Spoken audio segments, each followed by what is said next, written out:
Hello CBL champions and welcome to CBL's English classes. I am so glad to be here. आज मुझे आपसे मिलकर बहुत खुशी हो रही है. मैं आपके रिस्पॉन्सेज पढ़ रही हूँ क्लासेस को लेके, आपका इंथुजियाज्म देख रही हूँ PCS को लेके, और मैं बहुत डिलाइटेड हूँ कि आप इतना एफर्ट डाल रहे हैं, आप क्लासेस रेगुलरली अटेंड कर रहे हैं, उनसे मैक्सिमम बेनिफिट डिराइव करने की कोशिश कर रहे हैं. आपने इंग्लिश क्लासेस ठक्कर मैम के साथ अटेंड की हैं, चेतन सर के साथ अटेंड की हैं, और मैं बहुत ज़्यादा खुश हूँ ये देख के कि आप किस तरह से एंथुजियास्टिकली आंसर्स देते हैं, कॉन्सेप्ट्स को समझने की कोशिश करते हैं. Continue to do that. कोई भी डाउट्स होते हैं फील फ्री टू आस्क, और हम पूरी कोशिश करेंगे आपकी हेल्प करने के लिए. तो आज हम पहुंच गए हैं लेक्चर नंबर 9 पे. आज की क्लास मैं ले रही हूँ ऑन एंड ऑफ. हम जब आपके सामने नहीं है कैमरे पे तो हम कोर्स डिजाइन कर रहे हैं, आपके लिए कोर्स को बेटर बनाने की कोशिश कर रहे हैं, और हम भी आपकी तरह पूरी तरह से इस मुहिम में जुटे हुए हैं. So all the very best. Let's continue with the class. और कुछ भी डाउट्स होंगे इस क्लास से related, do feel free to send in your doubts as well. Okay, तो आइए हम पैटर्न वही फॉलो करेंगे जैसा हमारी पहले की क्लासेस में रहा है. We will discuss grammar questions. तो हम ग्रामर प्रैक्टिस करेंगे, वोकैबुलरी, सिनोनिम्स, एंटोनिम्स, मीनिंग्स वो डिस्कस करेंगे, और ऑफ कोर्स जो एक बहुत ही एसेंशियल पार्ट है CSAT का PCS को लेके, अनसीन पैसेजेस, वो भी डिस्कस करेंगे. तो ये जो पर्पस इन लेक्चर्स का पर्पस यही है कि पैटर्न को फॉलो करते हुए आपको बेस्ट सजेशंस दी जाएं, आपको जो ग्राउंड लेवल की इंफॉर्मेशन है तीनों कॉन्सेप्ट को लेके वो आपके साथ शेयर की जाए. ऑलराइट, तो हम स्टार्ट करते हैं ग्रामर प्रैक्टिस से.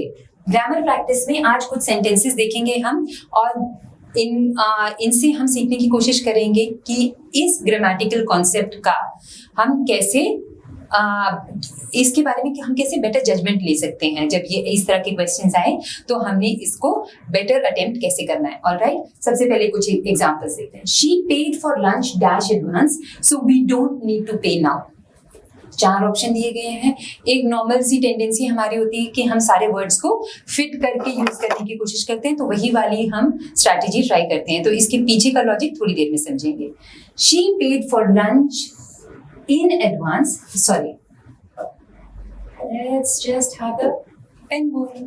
She paid for lunch in advance so we don't need to pay now. Fits well. हम कोई भी चीज in advance देते हैं. The person asked for some amount in advance before giving off some property. तो in advance usually very commonly used term. अभी hold करते हैं, बाकी भी चेक कर लेते हैं. She paid for lunch in advance, so we don't need to pay now. She paid for lunch for advance. Really bad combination, right? Combination wise. She paid for lunch since advance. Again, doesn't make sense.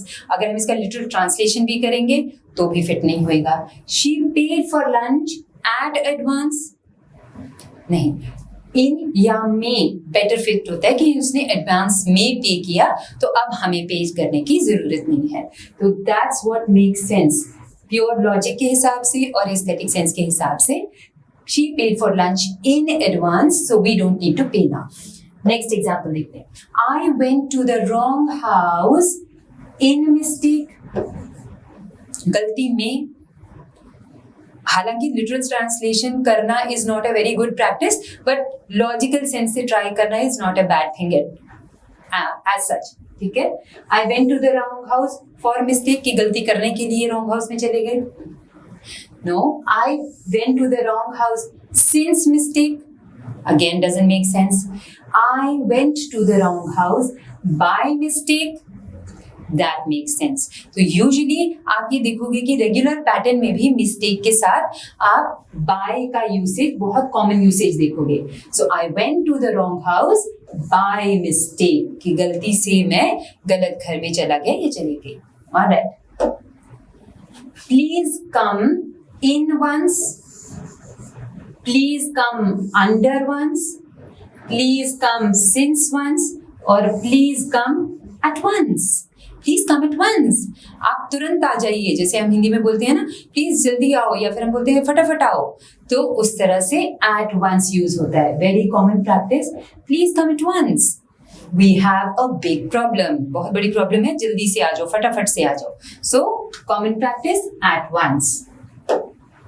We watched a film in a change. No, doesn't make sense. We watched a film for a change. कि हमने एक change के लिए एक movie देखी. Usually we read. तकरीबन हम पढ़ते हैं, लेकिन चेंज के लिए मूवी देखी. We watched a film since a change. Again doesn't make sense. इसके आगे का कोई सिनेरियो वैसा नहीं दिया गया है कि जब से चेंज हुआ है तब से हम मूवी देख रहे हैं. Doesn't make a sense. We watched a film at a change.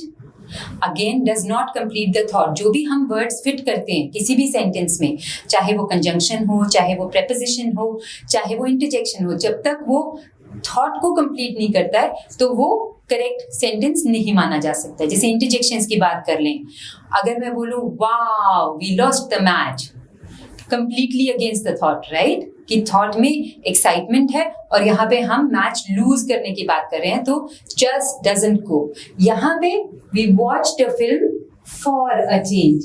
ये भी आपको कॉमनली आने वाले सेंटेंसेस हैं, तो आपने ये याद रखना है कि इसका इस तरह का ही पैटर्न होता है. Let's do this for a change. कि चेंज के लिए let's go trekking for a change. बहुत हो गया ये मॉल्स जाना. Let's go out for a change, right? तो बहुत देर से घर में बैठे हैं, तो फॉर अ चेंज ये कॉमनली यूज्ड प्रेपोजिशनल फ्रेज है. Alright. She worked very hard and at last she managed to pass the exam. जैसे ऐसे सेंटेंसेस पढ़ते हैं तो कॉमनली स्ट्राइक होती हैं ये वर्ड्स, राइट? ऑप्शंस हमें क्या दिए गए हैं? इन, फॉर, सिंस, एट. और अगर हम ट्राई भी करेंगे तो ये बिल्कुल भी सेंस नहीं बनाएंगे. She work very hard and in last, she work very hard and for last, since last. They just don't make sense. और जितना आप पढ़ते जाओगे, आर्टिकल्स पढ़ रहे हो आप, चाहे किसी भी सब्जेक्ट से रिलेटेड, प्रेपोजिशंस, इंटरजेक्शंस, कंजंक्शंस, ये आपके जो किसी भी सब्जेक्ट से रिलेटेड पैसेजेस हैं उनमें हैं ही हैं. नाउन्स हैं, प्रोनाउंस हैं. English is there with you through and through, whatever subject you reading, है ना, सब में है.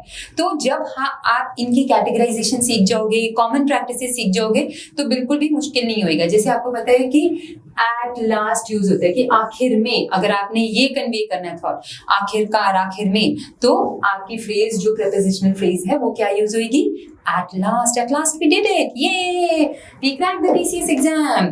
I hope that आप यही बोल रहे हो. So ये जो एग्जाम्पल्स हमने देखे, इससे हमें क्या, हमने ये जो देखी हैं वर्ड्स देखे हैं, इनको हम क्या बोलते हैं? जैसे मैं रिपीटेडली बोल रही थी, प्रेपोजिशनल फ्रेजेस, इनको हम बोलते हैं प्रेपोजिशंस, राइट? लास्ट टाइम हमने डिस्कस की कंजंक्शंस, आज हम डिस्कस करेंगे प्रेपोजिशंस. तो प्रेपोजिशंस डिस्कस करते हुए मैं आपको थोड़े से जो प्रेपोजिशन से रिलेटेड रूल्स हैं और कैसे आपने कॉमन यूसेज में इनको आइडेंटिफाई करना है, उससे रिलेटेड ट्रिक्स हैं, वो आपको बताऊंगी.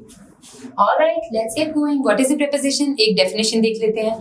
A preposition is a word or set of words. तो not necessarily एक word आएगा जैसे in, out. ये group of words भी होते हैं, जैसे instead of. ये preposition की तरह भी use होता है. तो it's a group of word, right? और set of words that indicates location. इनका काम क्या होता है? या तो location indicate करना, और जैसे in the box, on the rack, on the table, under the table, over the chair, over the bridge, across the bridge, इस तरह से words होते हैं. तो location बताते हैं वो noun की, या फिर some other relationship किसके बीच में? Between a noun or pronoun and other parts of the sentence. ठीक है. तो essentially prepositions का काम क्या होता है? नाउन या प्रोनाउन के और जो रेस्ट ऑफ द सेंटेंस है उसके बीच का कनेक्शन एस्टैब्लिश करना. यूजुअली लोकेशन होती है, प्लेस होती है, डायरेक्शन होती है, ये सब prepositions हेल्प करती हैं हमें कन्वे करने के लिए. ठीक है, कि हमने नाउन और प्रोनाउन का कनेक्शन बाकी सेंटेंसेस के साथ कैसा है. ऑलराइट, जैसे अबाउट हो गया. अब जब हम सेट ऑफ वर्ड्स बोल रहे हैं, in accordance with, this also is used as a preposition. All right, तो ये हो गए preposition के example.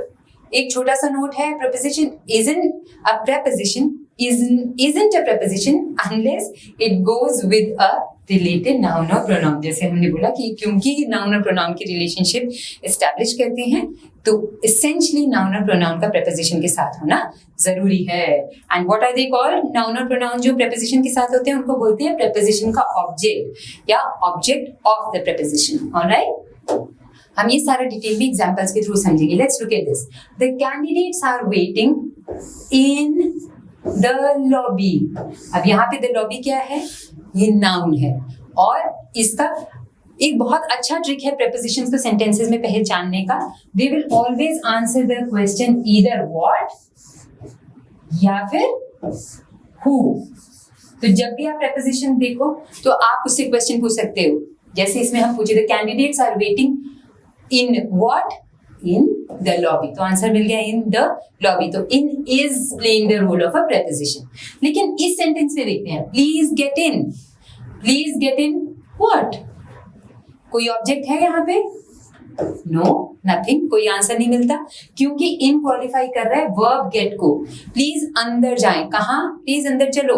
किधर? अंदर चलो. Alright. So here in cases में अब ये दिख तो प्रेपोजिशन रहा है, in is used as a preposition, right? लेकिन ये प्रेपोजिशन का रोल प्ले नहीं कर रहा है. यहाँ पे ये रोल प्ले कर रहा है एडवर्ब का. An adverb is a word that adds to the value of a verb, right? तो यहाँ पे it's an adverb and not a preposition. So a preposition must have an object. A preposition always has an object. An adverb never has an object. It always goes back to reference. जो adverb की होगी वो हमेशा verb को जाएगी. All right? और जैसे कि मैंने बताया कि preposition what या who आंसर करेंगे. इसकी एक exception है, वो हम आगे देखेंगे. All right. एक और एग्जाम्पल देखते हैं इसी से related. There were 2 doorways before me. So again either what, don't mind by hand writing, and who और हु. इसमें से कोई भी क्वेश्चन पूछ सकते हैं हम और preposition most of the times ये क्वेश्चन आंसर करती हैं. Alright. There were 2 doorways before who? Before me. So me is the object of this preposition before. तो preposition object, preposition का object यहाँ पे me है, which is a pronoun. All right. I had never seen it before. अब same word use हुआ है, यहाँ पे भी before use हुआ है, लेकिन यहाँ पे before preposition नहीं है. क्यों? Does it answer the word what or who? I had never seen it before what? नहीं, कोई आंसर नहीं मिल रहा. I had never seen it before huh? Answer मिल रहा है? नहीं मिल रहा. सो दैट मीन्स अगेन यहाँ पे मैंने ऐसा पहले कभी नहीं देखा. तो ये देखने के बारे में बता रहा है, वर्ब के बारे में बता रहा है, इसलिए this is here before is playing the role of an adverb. Right? Okay. Preposition, जो प्रेपोजिशन का मतलब है और जो उसका रोल है, जैसे बोलते हैं ना कि नाम में क्या रखा है, तो प्रेपोजिशन के नाम में तो पूरा क्लू रखा है कि क्या रोल प्ले करता है प्रेपोजिशन. तो इतना चाहे इतना बड़ा सा वर्ड लगे कि प्रेपोजिशन क्या होते हैं, लेकिन प्रेपोजिशन इतनी डरावनी चीज नहीं है. प्रीपोजिशन, इसका मतलब ये नाउन से पहले आने वाला वर्ड है जो नाउन का कनेक्शन बाकी सेंटेंस के साथ में एस्टैब्लिश करता है या जताता है. All right. So preposition means placed before. It's always placed right before the noun. Okay. और ये मतलब हम most of the rules in English are not blanket rules कि भाई अब तो ऐसे ही होगा, preposition तो बैठ के नाउन के आगे टस से मस नहीं होगी. No, not like that. लेकिन usually this is how it happens. थोड़ी बहुत एक्सेप्शंस जैसे उसमें मैथ्स में भी होते हैं ना, लाइफ में तो हैं ही, एक कुछ रूल्स होते हैं लेकिन एक्सेप्शंस रहते ही रहते हैं. ठीक है. तो उसी तरह से प्रेपोजिशन या इंग्लिश ग्रामर के भी रूल्स हैं. Most of the times that's how these word classes function. ऐसे ही ये पार्ट्स ऑफ स्पीच फंक्शन करते हैं, लेकिन कुछ एक एक्सेप्शंस होती हैं जो हम अपनी प्रैक्टिस में डिस्कस करते रहेंगे. ठीक है. So the name preposition indicates that a preposition usually comes before something which is nothing but its object. कि अपना जो ऑब्जेक्ट है, नाउन एंड प्रोनाउन है, जिसके बारे में रिलेशनशिप एस्टैब्लिश करे प्रीपोजिशन, तो उसके पहले आएगा. ठीक है. For example look at this. Pranav put the magazines in the box. Right? The box in नहीं होगा. तो ये तो खैर हमने यूसेज में भी अपने हम ऐसे ही यूज करते हैं करेक्ट सेंटेंस स्ट्रक्चर में, लेकिन this is the moment to just realize how prepositions function और कब वो प्रेपोजिशन है कब नहीं है. तो this is not to mean कि हम उल्टा यूज करते हैं, हम बोलते हैं Pranav put the magazines boxes in. नहीं, या द बॉक्स इन ऐसे नहीं बोलते, हम करेक्ट सेंटेंस स्ट्रक्चर यूज करते हैं। लेकिन इस डिस्कशन का पर्पस है कि आप प्रेपोजिशंस आइडेंटिफाई कर पाएं और आप स्लोली पार्ट्स ऑफ स्पीच को बेटर अंडरस्टैंड कर पाएं और उनका यूसेज भी बेटर कर पाएं अपने एग्जाम के पॉइंट ऑफ व्यू से। Alright, the noun or pronoun that follows a preposition forms a prepositional object, और preposition और prepositional object मिला के बनाते हैं prepositional phrase। तो कई बार आपसे पूछा जा सकता है identify the prepositional phrase in the sentence। तो remember कि preposition identify कर लिया आपने और उसको कंफर्म कर लिया कि preposition है कि नहीं, और उसके साथ का ऑब्जेक्ट आइडेंटिफाई कर लिया। तो आपने बना ली, आपने आइडेंटिफाई कर लिया, आपने पहचान ली कहाँ छुपी है prepositional phrase। Alright, if it is a pronoun, it should therefore be in the objective form। जब हम pronouns डिस्कस करेंगे आगे की क्लासेस में कभी, तो फिर हम जो प्रोनाउन के डिफरेंट फॉर्म्स हैं उनको भी वीकली डिस्कस कर लेंगे। वैसे आपकी नॉलेज के लिए, जब प्रोनाउन सब्जेक्ट फॉर्म में होते हैं तो हम उनको बोलते हैं सब्जेक्टिव प्रोनाउंस। जैसे अगर मैं अपने बारे में कोई सेंटेंस बोलूंगी और प्रोनाउन यूज करूंगी कि I want to work on my laptop, तो आई यूज करूंगी। Me want to work on my laptop, no. लेकिन please give the laptop to me, अब मैं अपने बारे में, दोनों सेंटेंसेस मैंने अपने बारे में बोले, लेकिन फर्स्ट सेंटेंस में प्रोनाउन यूज किया मैंने सब्जेक्ट फॉर्म में, लेकिन सेकेंड सेंटेंस में प्रोनाउन यूज किया मैंने ऑब्जेक्ट फॉर्म में या ऑब्जेक्टिव प्रोनाउन यूज किया। तो आई सब्जेक्टिव प्रोनाउन है और मी ऑब्जेक्टिव प्रोनाउन है। इसी तरह से ही, शी, हिम, इनकी भी categorisation subjective, objective, possessive, demonstrative इस तरह से होती है। लेकिन प्रेपोजिशंस के मामले में हमने याद रखना है कि प्रेपोजिशंस प्रोनाउन का ऑब्जेक्टिव फॉर्म ही यूज करते हैं। एग्जाम्पल से समझते हैं। This is from my sister and me. यहाँ पे मैं ऐसे नहीं बोल सकती कि my sister and I, this is from my sister and I, क्योंकि I is subjective form of the pronoun. ठीक है, तो ऐसी गलतियां नहीं करनी हमने। That's between him and her, right? That's between he and she नहीं बोल सकते, because it will use objective form of pronoun. Prisha gave it to them, Prisha gave it to they, incorrect. Prisha gave it to them, all right? So objective forms of pronouns, all right, with prepositions. Okay, let's move ahead. To preposition and to infinitive are not the same. अब ये किस मर्ज की दवा है? To infinitive इतना complicated सा लग रहा है? नहीं, some of you may have already studied it, or it's not complicated at all. Example से समझेंगे, बिल्कुल आराम से समझ आ जाएगा। Do not confuse the infinitive particle to. To क्या होता है? इन्फिनेटिव क्या होता है? जब भी हम बेस वर्ब के साथ में टू यूज करते हैं उसको हम इन्फिनेटिव पार्टिकल बोलते हैं। जैसे सिंग, लिव, कुक, ये सब वर्ब फॉर्म है और बेस फॉर्म है वर्ब का, राइट? इसके चेंज फॉर्म्स क्या होते हैं वर्ब के? सिंग, सैंग, संग, सिंगिंग, ये सब चेंज फॉर्म्स है वर्ब के टेंस को दिखाते हुए। लेकिन बेस फॉर्म क्या है? अगर सिंगिंग बोल रहे हैं हम तो उसका बेस फॉर्म क्या है? सिंग, राइट? लेकिन जब सिंग के साथ टू लगता है तो इसको हम बोलते हैं इन्फिनेटिव पार्टिकल, ऑलराइट? तो यहाँ पे टू दिखते ही आप ये नहीं बोलना है कि अरे ये तो प्रेपोजिशन लगी है।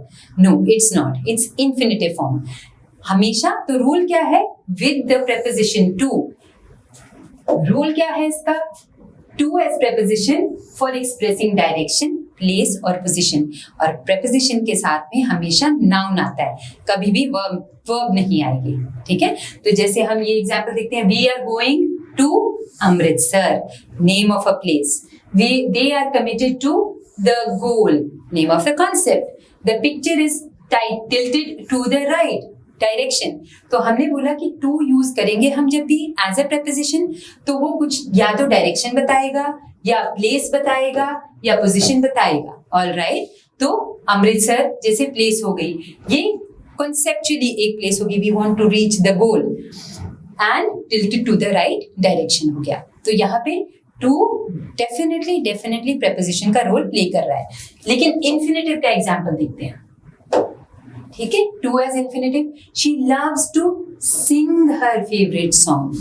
यहाँ पे वर्ब है यूज किया गया, तो इसका मतलब this is not a preposition, यहाँ पे टू प्रेपोजिशन नहीं है। He would like to cook the dinner, wow, very nice, we would like to have the dinner, ठीक है, he would like to cook the dinner. Again to plus base form of the verb V1, इसलिए ये भी preposition नहीं है। To is not playing the role of a preposition, ठीक है। यहाँ पे हालांकि ऐसे आप बोल सकते हो, ये तो what और who आंसर कर रहा है। So she loves to sing, she loves to do what? To sing। लेकिन यहाँ पे टू प्लस V1 है या वर्ब का बेस फॉर्म है, इसलिए this is not a preposition। To is not a preposition here। Okay, so that's the rule जो अभी हमने डिस्कस किया। इसका सिनॉप्सिस है, both phrases begin with two, infinitive हो या prepositional फ्रेज हो, लेकिन infinitive phrase is two plus verb, prepositional phrase is essentially, बहुत ही जरूरी है, बहुत ही, ये जो गोल्डन रूल अभी हम डिस्कस करेंगे यही है कि हमेशा preposition टू नाउन या प्रोनाउन के साथ आएगा। Okay, alright, let's move ahead. So what is the golden preposition rule? A preposition is followed by a noun. It is never followed. Don't worry, मैं इस साइड हो जाऊंगी। A preposition is followed by a noun. It is never followed by a verb. Okay? So a preposition cannot be followed by a verb. If you want to follow a preposition by a verb, we must use the ing form of verb. जो verb के ing form होते हैं, noun का role play करते हैं, उनको हम gerunds बोलते हैं। इसको हम बाद में डिस्कस करेंगे, लेकिन एक एग्जाम्पल के लिए सेंटेंस दे देती हूँ ताकि I don't leave you confused with the concept here. Like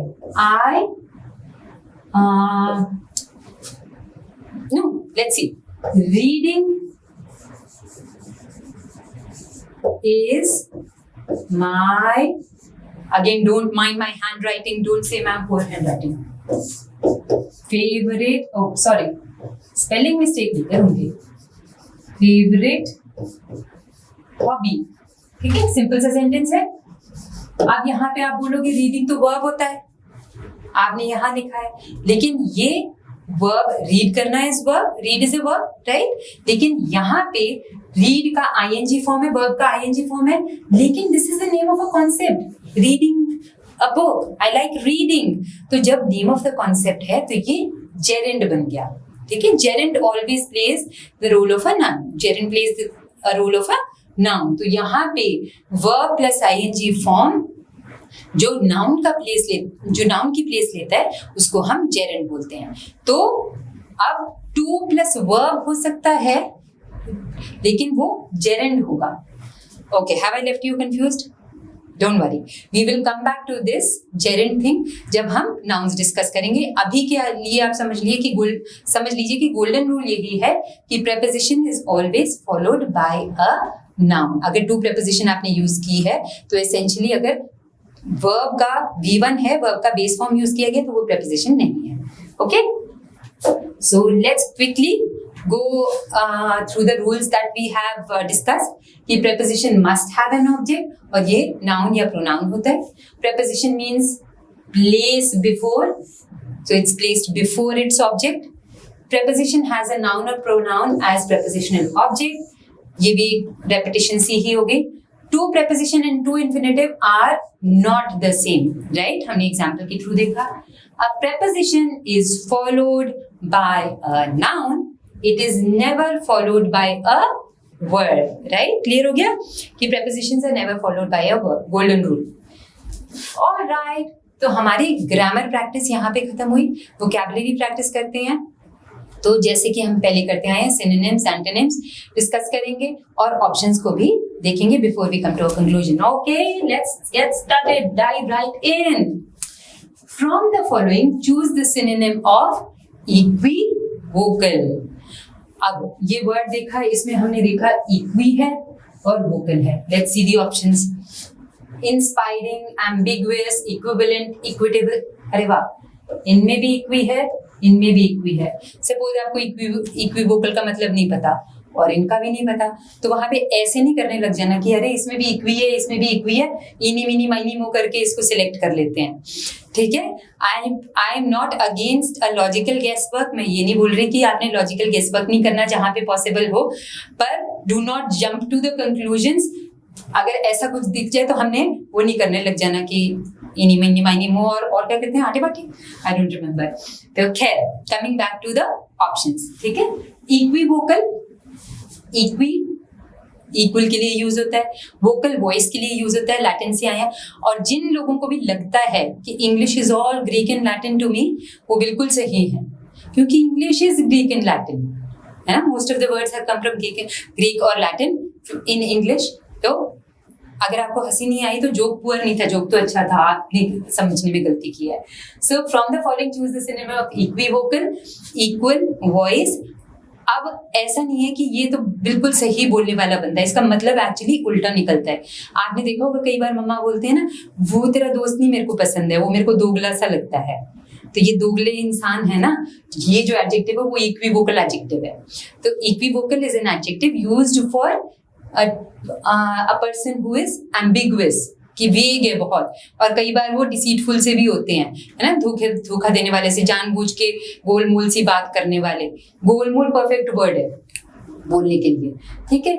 तो ऑब्वियसली इंस्पायरिंग नहीं है ऐसे, जो इक्विवोकल बंदे हैं वो इंस्पायरिंग तो होते नहीं है, या मिलती है बहुत इंस्पिरेशन उनसे, ठीक है। Inspiring is somebody who inspires us. तो इंस्पायरिंग भी एडजेक्टिव है, ये आप बुक के लिए भी यूज कर सकते हो, मूवी के लिए भी यूज कर सकते हो, पर्सन के लिए भी यूज कर सकते हो। For example doctor Abdul Kalam's life is very inspiring for me, right, कि उनकी लाइफ बहुत इंस्पायरिंग है। The book that I read yesterday was very inspiring, और the movie that I watched the other day was very inspiring. तो inspiring is a thought जो adjective की तरह use होता है, मतलब किसी भी नाउन की वैल्यू को ऐड करने के लिए ना। Now ambiguous, like we said, ambiguous is nothing but equivocal, बहुत दोगला इंसान। ambiguous again is an adjective, ये भी adjective है, और ये भी हम situations के लिए भी use कर सकते हैं। The situation was so ambiguous for me that I could not come to a conclusion. The discussion was very ambiguous, ये discussion भी बहुत ambiguous थी, कहीं पहुंच ही नहीं रहे थे, ठीक है, vague सी थी। और like I said, person के लिए भी use किया जा सकता है। Equivalent, equitable, equivalent कॉन्सेप्ट हमने मैथ्स में पढ़ा ही होगा, सबने ही पढ़ा होगा। इक्विवेलेंट की ये दो इक्विवेलेंट फ्रैक्शंस हैं, right. 1/2 is equivalent to 2/4। English में भी इक्विवेलेंट सेंटेंसेस का कॉन्सेप्ट होता है, जब हम दो सेंटेंसेस लेते हैं जिनका थॉट सेम है लेकिन वर्ड्स में कुछ हेरा फेरी सी है। Let me think of an example. Suppose I say my sister and I like coffee, right. तो एक थॉट कन्वे हो गया। अब मैं इसको इस तरह से भी बोल सकती हूँ, my sister just like me likes coffee. दोनों में सेम थॉट है, सिर्फ वर्ड्स की इधर उधर ट्वीकिंग है, तो हम इनको बोलेंगे equivalent sentences. Both the sentences convey the same thought, ठीक है। तो इक्विवेलेंट का मतलब होता है बराबर सा, कि ये दोनों बराबर हैं, जो दो सेंटेंसेस मैंने आपको दिए वो भी बराबर हैं, सो दैट्स इक्विवेलेंट। तो ऑब्वियसली ये तो ऑपोजिट ही होएगा, anyways not exactly opposite, just same. Equitable, equitable होता है न्याय प्रिय, फेयर, जस्ट, जो सबको इक्वल ट्रीटमेंट दे। वो एक मोनार्क भी हो सकता है, एक राजा भी हो सकता है, रूलर भी हो सकता है। For example king Ashoka was an equitable ruler, या king Ashoka took care of his people and always tried to be just and equitable. तो इस तरह से again can be used as an adjective. Okay, next one. From the following choose the synonym of decelerate. गाड़ी की आवाज सुन रही है इसमें? Accelerate, and it's just the opposite of accelerate, so decelerate. और अब आप लोग फटाफट लिख रहे होंगे कि इसका ऑप्शन है slow down, decelerate, slow down, I am sure. लेकिन अब जब आपने ऑप्शन लिखना है तो ABCD नहीं लिखना है, आपने वर्ड्स लिखने हैं बीच में, ठीक है। Not this, write down the entire word, ठीक है, ताकि मुझे पता चले कि आपने कौन से क्वेश्चन का क्या आंसर दिया है। अदरवाइज घुले मिले से आंसर्स आते हैं, ठीक है। तो डिसेलरेट का मतलब आपको पता चल गया, is slow down, so that will be the synonym. Fiddle क्या होता है? फिडल होता है फिजेट स्पिनर्स है ना, आपने फिजेट स्पिनर्स यूज करते हैं। To fiddle is to fidget. और जो बॉडी लैंग्वेज एक्सपर्ट्स होते हैं ना, वो बहुत ज्यादा गौर से देखते हैं कि जो कैंडिडेट है वो फिजिटिंग कर रहा है, फिडलिंग कर रहा है, that shows the persons nervousness. Okay, तो आगे से फिडलिंग फिजिटिंग नहीं करनी। डिटीरियरेट का मतलब होना है होता है खराब होना। जैसे हम यूजुअली किसी की हेल्थ को लेके भी बोलते हैं ना कई बार कि due to lack of good medical facilities her health deteriorated. अब not just with the person, ऐसे भी आपने सुना होगा कि because of the frequent lockdowns the health of the economy is deteriorating, कि इकोनॉमी की भी हेल्थ खराब होती है। तो जब हम ऐसे जो नॉन लिविंग थिंग्स हैं उनको हम इस तरह के जो लिविंग थिंग्स वाली क्वालिटीज देते हैं या कंपेयर करते हैं तो उसको हम बोलते हैं personification. So that's another thing, just because I discuss तो मैंने ये मेंशन कर दिया। पर डिटीरिएट होना ये हम पर्सन की हेल्थ के साथ या लिविंग थिंग्स और नॉन लिविंग थिंग्स दोनों के साथ यूज कर सकते हैं। तो जैसे because the house was lacking maintenance, because the house was not being maintained properly, it deteriorated, its condition deteriorated. तो deteriorated मतलब खराब होना। decline again कि कम होना। तो जैसे the government wants to bring about a decline in the spread of COVID-19, है ना, चाहते हैं कि वो कम करे जिस तरह से स्प्रेड हो रहा है। तो उसके लिए लॉकडाउन किए जा रहे हैं, सोशल डिस्टेंसिंग के बारे में अवेयरनेस फैलाई जा रही है। तो जो कि आई एम श्योर आप लोग भी ध्यान रख रहे होंगे, बस मास्क वगैरह लगा के ही बाहर निकलना है, हैंड्स अपने सैनिटाइज रखने हैं, क्लीन रखने हैं, अपने आसपास जो बड़े हैं, बच्चे हैं, उनको भी आपने उनका ख्याल रखना है, उनको भी इस बारे में गाइड करते रहना है, क्योंकि आप लोग ताकत हो हमारे देश की, राइट। तो ये तो हमने जान ही लिया कि डिसेलरेट मतलब slow down. From the following choose the synonym of डिलिबरेशन। यहाँ तो मैंने आपको मीनिंग बताई दिया होगा कि don't look at this. So what is deliberation? After much deliberation, we came to the conclusion. After much vichar vimarsh, we came to the nishkarsh. Wow, what a poem. Yes, clapping. Okay, so what is deliberation? Long and careful consideration or discussion. तो जैसे कि मैंने कहा विचार विमर्श, okay, तो उसको बोलते हैं डिलिबरेशन। जब भी आप ऐसे किसी भी word you come across such a word, try to use it in your sentences, in your discussions. Use deliberation in your discussion, okay? तो जितना आप इसको यूज करोगे उतना आपका कंफर्ट लेवल इन वर्ड्स के साथ बनता जाएगा।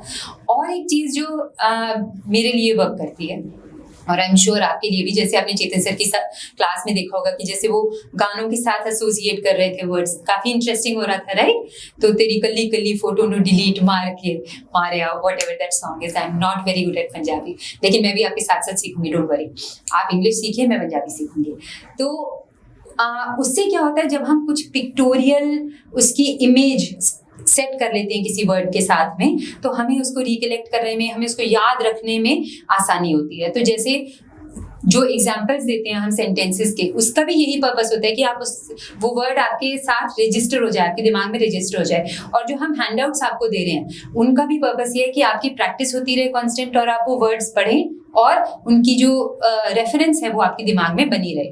तो अगर आपको ऐसे लगता है कि आपकी वो कैब को इम्प्रूवमेंट की जरूरत है, जो हम सबकी ही होती है, लेकिन आपको बहुत डेस्परेटली आप ट्राई कर रहे हो, तो invest in the word bank, okay. So keep adding words to your word bank, ये इन्वेस्टमेंट कभी वेस्ट नहीं जाएगी। ऑलराइट, सो फर्स्ट अब हमें ये तो समझ आ गया, लेकिन हम बाकी के ऑप्शंस भी देख लेते हैं। बिट्रेयल, धोखा, बिट्रेयल का सेंटेंस कुछ, think of a sentence betrayal के लिए and type one immediately, okay.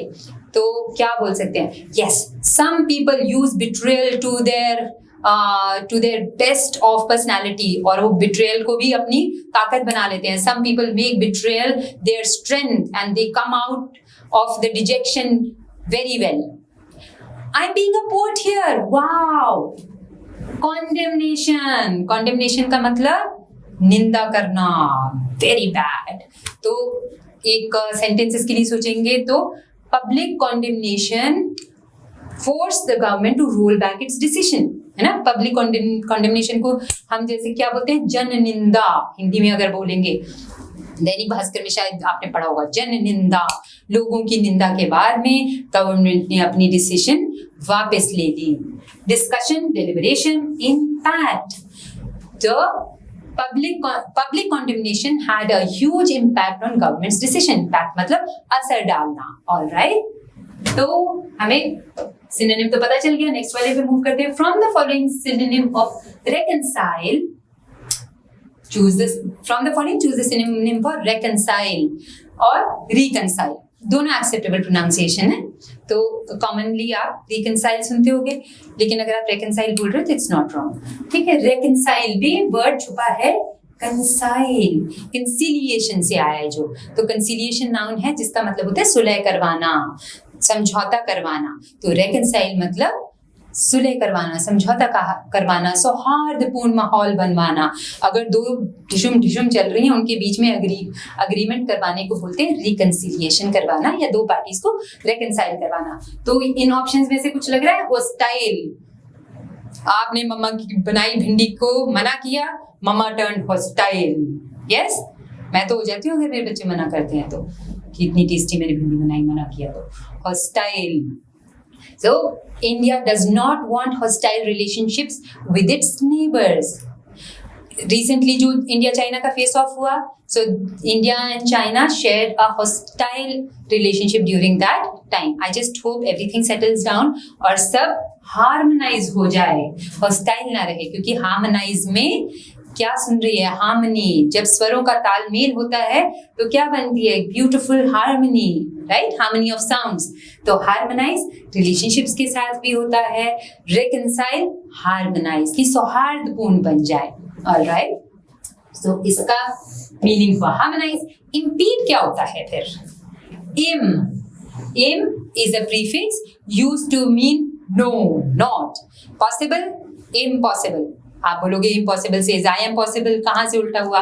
Yes, very good point. But इम का मतलब होता है not.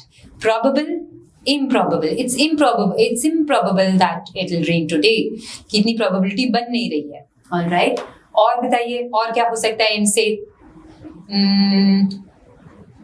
No, I can't think of one now.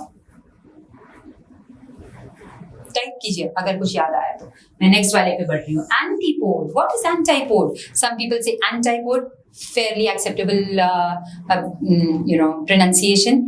तो इन क्लासेस के थ्रू ठक्कर मैम भी आएंगे, चेतन सर भी आएंगे. तो हम कोशिश करते हैं, जैसे पर्सनली मुझे फील होता है कि कोई भी लैंग्वेज हो उसके साथ हम पूरा जस्टिस करते हैं. अगर हम उसकी प्रोनाउंसिएशन भी ठीक करते हैं, उसकी ग्रामर ठीक यूज करते हैं, तो हर लैंग्वेज के साथ में जस्टिस होता है.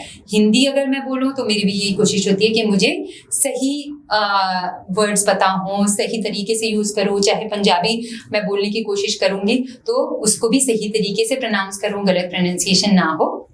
तो इंग्लिश के साथ भी मैं खुद भी यही कोशिश करती हूँ. हम सब फैकल्टी यही कोशिश करते हैं कि हमारी जो प्रोनाउंसिएशन है वो अच्छी हो, शुद्ध हो, साफ हो, और हम आपको भी इसी तरह से गाइड करें ताकि हम बोलने में हम अच्छा इफेक्ट ला सकें और लैंग्वेज के साथ भी जस्टिस करें. Okay, coming back to antipode और एंटाइपोड. एंटाइपोड एक जियोग्राफिकल टर्म है जिसका मतलब होता है डायरेक्टली ऑपोजिट. यूजुअली ये पॉइंट्स ऑन अर्थ के कॉन्टेक्स्ट में यूज किया जाता है. नॉर्दर्न हेमिस्फीयर के लोग यूज करते थे न्यूजीलैंड और ऑस्ट्रेलिया की तरफ इंडिकेट करने के लिए कि न्यूजीलैंड और ऑस्ट्रेलिया को एंटाइपोड्स बोल के रिफर करते थे. और धीरे धीरे जब ये लैंग्वेज में आया तो इसका मतलब हो गया डायरेक्ट ऑपोजिट. जैसे हम क्या बोलेंगे कि एक मैंने सेंटेंस पढ़ा था recently, voting and violence are antipodes या एंटीपोड्स. कि वोटिंग और वायलेंस डायरेक्टली ऑपोजिट है. आप ऐसे नहीं कर सकते कि आप चूज करने के लिए भी बोल रहे हो और वायलेंट भी हो रहे हो. तो दोज आर एंटीपोड्स और antipodes. Okay, let's move on. From the following choose the synonym of erstwhile. erstwhile क्या होता है? erstwhile होता है फॉर्मर. आंसर तो दे दिया मैंने आपको, लेकिन इसके बारे में थोड़ी सी डिस्कशन करनी है. इसलिए ये यूजुअली पॉलिटिकल कॉन्टेक्स्ट में यूज होता है बहुत ज्यादा. अभी रिसेंटली फिर से डिक्लाइन हुई है इसकी यूसेज, लेकिन इसका मतलब होता है कि जो पुराने, जैसे एक सेंटेंस भी यूज करके बताती हूँ. erstwhile chief ministers were invited for the oath taking ceremony. कि oath taking ceremony में जो पहले के चीफ मिनिस्टर्स हैं उनको इनवाइट किया गया. तो erstwhile हो गया farmer.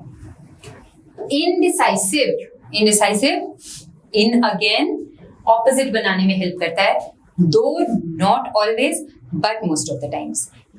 appropriate, inappropriate, adequate, inadequate. decisive जो डिसीजन ले सके, डिसीजन लिया जा सके जिसके बारे में, तो डिसाइसिव, और ना ले सके तो indecisive. I am very indecisive whether to have the 10th cup of tea और not.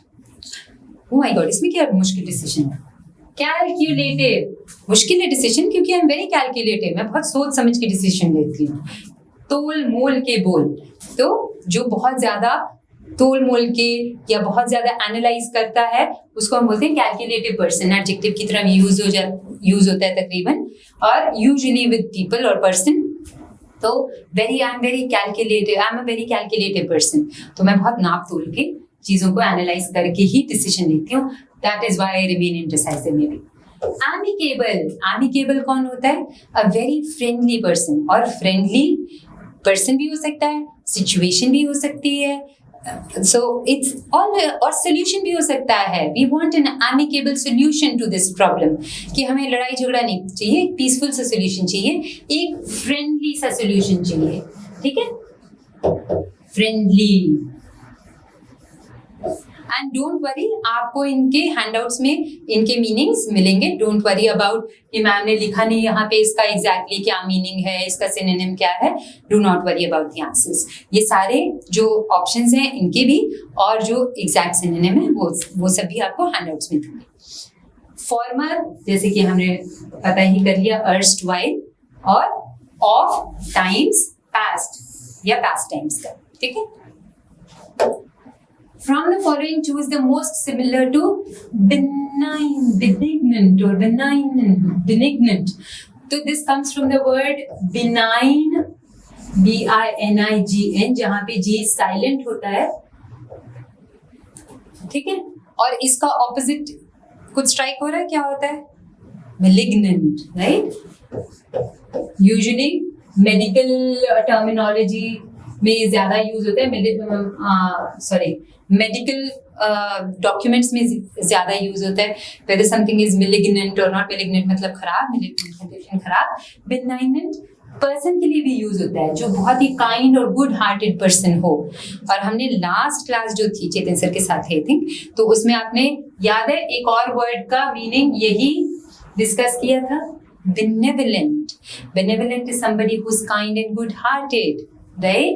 So ben is good, benevolent is a kind hearted person, and benignant and benevolent. Okay? Infuriating में एक कानों से धुआं निकलने वाला वैसे सीन दिख रहा है, because somebody is very furious about something. बहुत जोर से गुस्सा हो रहा है, मम्मी को ही आ रहा होगा. No, let's not talk about mamas like that. Okay? Infuriating मतलब बहुत ज्यादा गुस्सा दिलाने वाली चीज, बहुत ज्यादा furious बनाने वाली चीज is infuriating. Susceptible, somebody who's susceptible is prone to something. आपने देखा होगा कि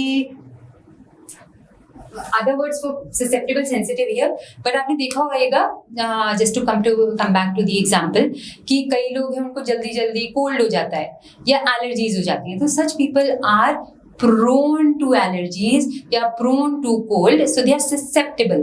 और कई लोग होते हैं जो बातों के susceptible होते हैं. आपने सुना है कि बहुत कान का कच्चा है, इसको जो कोई बोल देगा वही बात मान लेगा, मान लेगी, ठीक है, मान लेगी भी. तो कोई भी हो सकता है कि वो कान के कच्चे लोग, they are susceptible to rumors, they are prone to rumors, they are prone to like ill talking, maybe something like that. तो उनको बोलते हैं susceptible people. benevolent पता चल गया. chronicle, what is chronicle? जब हम किसी इवेंट या सीक्वेंस ऑफ इवेंट्स को हम पूरे सिस्टमैटिकली रखते हैं तो उसको बोलते हैं क्रॉनिकल करके रखना. So for example, my mother has chronicled my life through the photos, through my pictures, कि उन्होंने उसका एक सीक्वेंस बना के रखा हुआ है मेरे लाइफ इवेंट्स का. So it has been chronicled in the photos. Okay, alright, okay, that's an example of susceptible. इस फोटो से याद रखिए. Okay, moving on to the next one. From the following choose the most appropriate synonym of dismantle. dismantle करना मतलब पता चल गया. Okay, unassemble. to dismantle something is to unassemble. इसका एग्जाम्पल क्या होगा? Probably the mechanic unassembled or dismantled the scooter to repair it, कि उसको रिपेयर करने के लिए डिसमेंटल करना पड़ा, या फिर the municipal authorities dismantled all the illegal structures, कि उसको तोड़ दिया, उसको अनअसेंबल कर दिया जो बना हुआ था स्ट्रक्चर.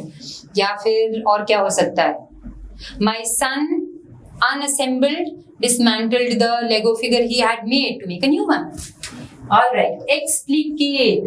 अब क्या होता है, कई बार हम ऐसे वर्ड्स आते हैं जो कि हमें लगता है कि अरे वाह, इम्प्लीकेट का मतलब तो पता है, ये एक्सप्लिकेट उसका ऑपोजिट ही होएगा, क्योंकि जनरली क्या है, यूजुअली इसी तरह से होते हैं. हिम है, उसका ऑपोजिट एक्स में यूज होता है. तो लेकिन यहाँ पे भी like there are times when we must not jump to conclusions. This is one such word. ऐसे ही वर्ड है. explicate मतलब क्या होता है कि एक्सप्लेन करना, उसके लिए थोड़ी सी ज्यादा लेंथ पे जाना, in a very very detailed manner. When something is explained in a very detailed manner, उसको that process is called explication. To explicate something, to explain something in a detailed manner. My teacher explicates with wonderful examples, explicates the lesson with wonderful examples. Abdicate. Abdicate last class में भी discuss हुआ था जहां तक मेरे को याद है. टू abdicate ये फिर ऑफिशियल चेयर्स के लिए ज्यादा यूज होता है, like the king abdicated himself from his duties or the president abdicated the chair. तो रिनंसिएशन इसके साथ यूज हुआ था, लेकिन I remember very well, Chetan sir ने जब आपको ये याद दिलाया था कि रिनाउंस करना, लेकिन यूजुअली वो क्या है, ऑफिशियल गद्दियां वगैरह जब उनको रिनाउंस करते हैं तो उसको बोलते हैं हम एब्डिकेट.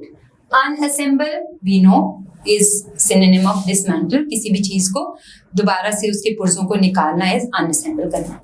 अनटैंगल, हमें अपनी बातों में मत उलझाओ. तो बातों में उलझाना, नॉट जस्ट बातों में, वैसी कोई चीज जो उलझी होती है उसको सुलझाने की कोशिश करने को अनटैंगलिंग बोलते हैं. Okay. From the following, choose the synonym of reminiscent. ओह, मैंने नई अचार की डब्बी खोली और मुझे अपनी माँ के हाथों का बना अचार याद आ गया. It reminded me of how beautiful my mom's handmade अचार is, mom's handmade pickle is. So it reminded me of something that reminds you of something else is reminiscent of that thing. ठीक है, जैसे अगर मैं किसी की painting देख के बोलूँ, wow your paintings are reminiscent of da Vinci, Leonardo da Vinci, what a fantastic compliment for that person, कि मुझे आपकी पेंटिंग्स लियोनार्डो डा विंची की पेंटिंग्स याद दिलाती हैं. सो अ रिमाइंडर ऑफ और something that resembles somebody else's work or something like that, usually used in that sense. So suggesting something by resemblance, like people say that my daughter is reminiscent of me, कि वो मेरे जैसी लगती है. Suggestive is reminiscent. So इसका एक और word जो इसी के साथ का है वो है evocative, कि मुझे now is that okay? Evocative. Okay, I put an I over here. तो एवोकेटिव मतलब मेरे को यादें ताज़ा कराने वाली जो चीज़ होती है, that's an evocative cheese, that's a suggestive thing. This suppose this picture is suggestive of the world war, maybe it's a violent picture, or the carvings in Ajanta and Ellora are reminiscent of the lives at that time. All right, alluding. To allude is to escape or like to avoid, something like that. Sentence के through समझते हैं. The criminal eluded the police for 8 long years. मतलब बच के रहना, छुप के रहना, तो elude करना. And I'm sure with most of you the sleep must be eluding you as the exams are approaching, है ना? PCS का एग्जाम अप्रोच हो रहा है, तो sleep must be eluding you. या फिर आप घोड़े बेच के सो रहे हो, पढ़ाई करो. Excessive मतलब बहुत ज़्यादा. I am sure all of you know the meaning और सेंटेंस में कैसे यूज़ करना है. आप इनफैक्ट मुझे बताओ. For example, excessive rains will lead to flooding in the low lying areas. ठीक है, कि बहुत ज़्यादा बारिश हुई तो लो लाइंग एरियाज में फ्लड्स आ सकते हैं. एक्सेसिव रेन्स के लिए हम just as a matter of fact एक और वर्ड यूज़ करते हैं. बताइए क्या? बहुत ज़्यादा बारिश हो रही हो तो torrential rains lashed the city. Okay, Ecstatic. I'm ecstatic because I got a whole box of chocolates. बहुत ज़्यादा खुश होना, बहुत ज़्यादा delighted होना. So ecstatic is बहुत ज़्यादा delighted. What gets you very ecstatic? कि आज की प्रिपरेशन आपकी बहुत अच्छी गई, so you're ecstatic about it. आपकी प्रिपरेशन अच्छी जा रही है BCS के लिए, so you must be ecstatic about it. But if you are still not satisfied with how you're preparing, put in your best. और मेहनत करेंगे. From the following, choose the synonym of substantiate. Substantiate का मतलब होता है कि किसी भी चीज़ को एविडेंस के साथ में बैकअप करना. कि कोई जैसे police made some allegations against a person but they were not able to substantiate it with evidence. कि एविडेंस के साथ में जब हम किसी चीज़ को या किसी एलिगेशन को कोरॉबरेट करते हैं तो उसको बोलते हैं सब्सटैंशिएट करना या कोरॉबरेट करना, उसको बैकअप करना एविडेंस के साथ में. सो प्रोवाइड एविडेंस टू सपोर्ट और prove the truth of something. कि जो भी आपने बात बोली अगर आप उसको प्रूव करना चाहते हो तो उसके साथ जो आप एविडेंस लगाते हो उस प्रोसेस को बोलते हैं सब्सटैंशिएट करना या कोरॉबरेट करना. कॉम्पेंसेट, आपको पता ही है compensate. The government has decided to compensate the flood victims or the COVID-19 victims. तो compensate करना मतलब मुआवजा देना. Lambast मतलब बड़ा हिंदी से वर्ड लगता है ना, लताड़ना. नहीं, ऐसा कुछ नहीं है. Lambast करना मतलब लताड़ना. The coach lambasted the team for its poor performance, for its dismal performance. Challenge, हमने PCS का चैलेंज स्वीकार कर लिया है और हम मैदानी जंग में कूद गए हैं. So to challenge somebody, हमने चैलेंज कर दिया है अपने फेट को. We are going to win over it. All right. To challenge चुनौती देना, challenge करना, corroborate, substantiate. Okay. From the following options, choose the synonym of mediocre. What does mediocre mean? Average. Average. The team showed a very mediocre performance and could not win the match. कि team ने बहुत average सी performance दिखाई और match नहीं जीत पाई. So mediocre is average. Ecstatic, we just discussed. Delighted. Oh, ecstatic is delighted, very very delighted. Elegant is somebody who was very very, what would you say, classy, very nice. So the star had dressed very elegantly. Or what else? Type an example. All right, let's move on to, ये तो मतलब बहुत ही commonly used words हैं. I'm sure not too difficult, but in case आपको कोई भी difficulty लगती है, do not hesitate to get back to us. आपको कुछ भी डाउट लगता है, कोई कॉन्सेप्ट अनक्लियर है, उससे हमें आगे के लेक्चर्स फ्रेम करने में भी हेल्प होगी. Okay, so always feel free to give us your feedback. Alright, let's get started with the antonyms. What's the first one? From the following options choose the antonym of evasion. Pen. Okay. From the following, choose the opposite of or the antonym of evasion. Evade करना मतलब किसी चीज़ से बच के निकलना. Usually taxes के साथ use होता है. The tax evasion is crime, whatever. So evasion, to evade something, जैसे ऐसे बच के निकलना किसी चीज़ से. तो इवेजन का अगर इवेड कर रहे हैं, बच के निकल रहे हैं, उसका ऑपोजिट क्या हो रहा है? उसका ऑपोजिट क्या होगा? Confrontation. To evade something is to avoid something. To confront something is to उसका सामना करना. So evasion opposite is confrontation. What is discrimination? बहुत commonly used term है. Again passages में आपने बहुत ज़्यादा पढ़ी होगी. To discriminate is भेदभाव करना. तो discrimination मतलब भेदभाव. So we have to fight against any kind of discrimination. As a society, we must stand up against any kind of discrimination. Okay? Like against gender discrimination, against caste discrimination, several others. Circumvention. Circumvention is actually a synonym of evasion. Circumvention का वही घुमावदार तरीके से बच के निकलना, किसी भी पॉलिसी को घुमावदार तरीके से अवॉइड करना, इस circumvention या evasion. Complication. Complication मतलब for example take a sentence, आपको पता ही है इसका मतलब, आई एम श्योर कि something that is very complicated या मुश्किल है. So the poor weather is adding to the complications of the situation, कि खराब वेदर है वो सिचुएशन की कॉम्प्लिकेशंस में ऐड ही कर रहा है. तो confrontation is the opposite of evasion. Let's move on to the next one. From the following options, choose the antonym of adequate. Adequate का मतलब क्या होता है? काफी है. The food was adequate for all of the guests. So adequate is something sufficient, and something that's not adequate is insufficient, right? Another example of in as a prefix. So in plus sufficient is not sufficient. In fact, अगर adequate में भी in is the prefix that will make its opposite. Adequate, inadequate, sufficient, insufficient. Another prefix un also makes an opposite. Precedented मतलब जो देखा गया हो पहले, जिसका precedence या example पहले set हुआ हो. Unprecedented जो पहले कभी ना देखा गया हो. Unprecedented performance by the cricket team. Unprecedented performance by the CBL champions in the coming exams. Yes, I want to see those. Requisite is something जो जरूरी हो किसी भी situation के लिए, कि जैसे for you hard work is a requisite to success, right?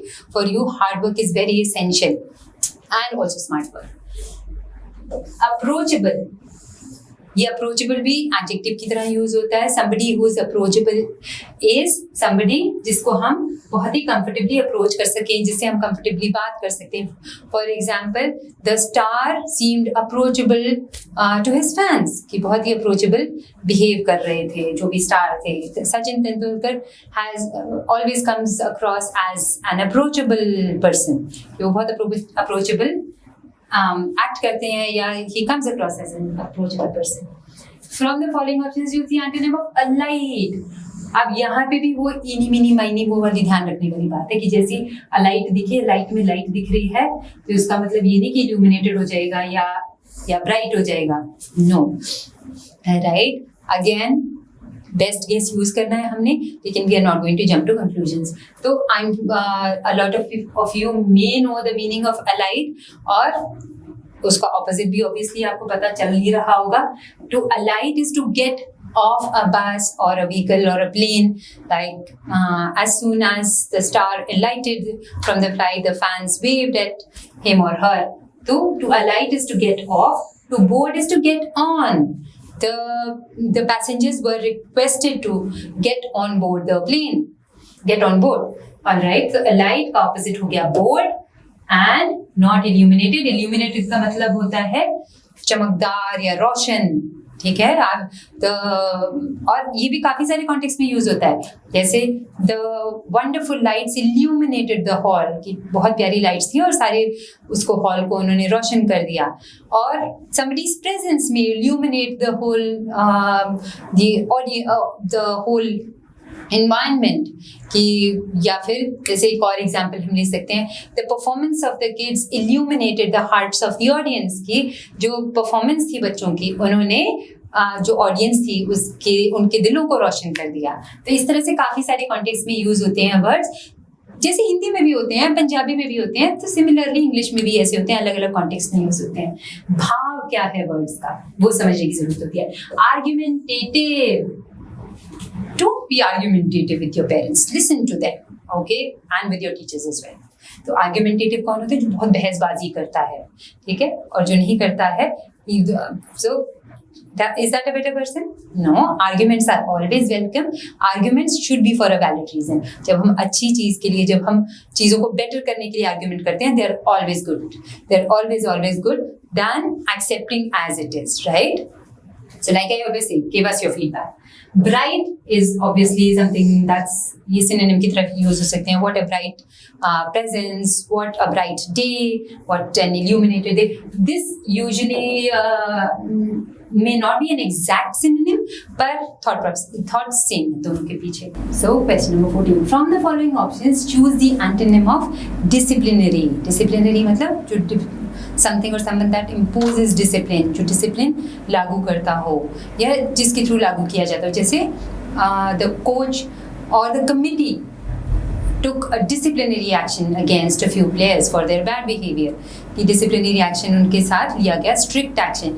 जो स्ट्रिक्टनेस इम्पोज करे उसे हम कहते हैं डिसिप्लिनरी। तो इसका ऑपोजिट क्या होगा? जो रियायत दे, कॉम्पनसेटरी। कॉम्पनसेटरी समथिंग जिसमें रियायत दी जाती हो, तो डिसिप्लिनरी का एंटोनिम कॉम्पनसेटरी। फार्सिकल क्या होता है? फार्सिकल का मतलब आप लगा लो रिडिकुलस, समथिंग बकवास। जैसे the whole idea of earth being round appeared farcical to many for a long time. लोगों को लगता था बकवास आइडिया है, अर्थ कहाँ से राउंड हो गई। तो फार्सिकल का सिनोनिम जैसे हो गया रिडिकुलस, बकवास ऐसे। Derogatory, we shouldn't use derogatory language against anyone, कि हमें खराब भाषा या डेरोगेटरी भाषा किसी के लिए यूज नहीं करनी चाहिए। अब्यूसिव हो सकता है डेरोगेटरी का मतलब खराब, रूड। तो we shouldn't have derogatory behavior against anybody. Okay, feeble मतलब कमजोर। बहुत बार ये हेल्थ के लिए यूज होता है, she has a very frail and feeble health, और the nerve of the economy looks feeble right now because of the events occurring, ना? तो feeble मतलब कमजोर। Okay, malignant, हमने अभी डिस्कस किया था synonyms के साथ में। malignant is the opposite of benign। benign मतलब अच्छा, और malign मतलब खराब। so malignant or benignant or benignant, G is silent. so these are opposites. irritant, जो irritate करे। for example, pollen is an irritant for a lot of people, कि उससे काफी लोगों को एलर्जी होती है पोलन से। so pollen is an irritant to such people or for such people. benevolent is somebody who is very kind. तो ये दोनों synonym है, और in case ऐसा होता है choose the best option. so this as such this option shouldn't be here, कुछ और होना चाहिए यहाँ पे। लेकिन but in case we have this here, we should know कि इन दोनों के same meanings हैं। all right, immigrant और emigrant, ये दो वर्ड्स हैं जो आपको कई बार दिखेगा कि लोग इंटरचेंजेबली यूज करते हैं, लेकिन it's incorrect to use them interchangeably. Immigrant वो होता है a person who comes to a country to take up a permanent residence, जैसे बाहर से कोई आके हमारे देश में बस जाए, that person is an immigrant. लेकिन अगर हमारे देश से जाके कहीं बाहर कोई बस रहा है, they are immigrants. For example, the Indian immigrants are asking for better rights in probably US. So they have emigrated from here and they have settled down in the US. People who come from US and settle down here are foreign immigrants for us. हमारे लिए वो foreign immigrants हैं. So mark the spelling emigrant and immigrant, right? तो interchangeably use होते हैं, लेकिन incorrectly use होते हैं अगर इंटरचेंजेबली यूज हो। Alright, so that's it for now. कल हम करेंगे अनसीन पैसेजेस, और उसमें अच्छे से हम टेक्निक्स को स्टडी करेंगे, कॉम्प्रिहेंशन से रिलेटेड कैसी टेक्निक्स हैं जो हमें क्वेश्चंस को बेटर हैंडल करने के लिए और बेटर अप्रोच करने के लिए हेल्प करेंगे। Alright, so that's all for today. I hope कि इससे आपको बेनिफिट हुआ हो। Do give us your feedback and suggestions as well. Alright, good day for now.